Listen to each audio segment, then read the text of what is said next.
हे पूज्य धात्री, आप परम ब्रह्मा स्वरूप हो, स्वयं ब्रह्मा जी द्वारा उत्पन्न हुए और सर्व पापों का नाश करने वाले हो। आपको मैं कोटि कोटि वंदन करता हूँ। आप स्वयं श्री रामचंद्र जी द्वारा पूजनीय हो। मैं आपकी स्तुति करता हूँ। अतः आप मेरे सभी अवगुणों का नाश करो। भगवान धात्री की स्तुति के साथ ही सभी ने उस रात जागरण भी किया। रात्रि के समय वहाँ एक बहेलिया आया। वह अत्यंत पापी और अधर्मी था। वह अपने परिवार का भरण पोषण जीव हत्या करके किया करता था।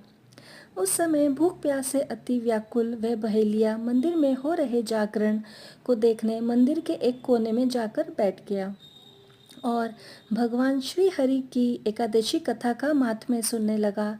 इस तरह वहाँ उपस्थित अन्य नगरजनों की भांति उसने भी पूरी रात्रि जागरण करते हुए बिताई।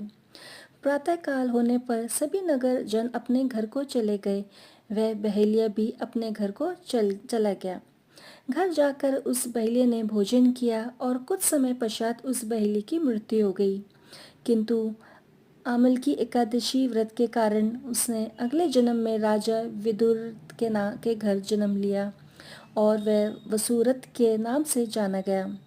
आगे जाके युवा होने पर वह चतुरंगिनी सेना और धन धान्य से परिपूर्ण होकर 10,000 ग्रामों का पालन करने लगा।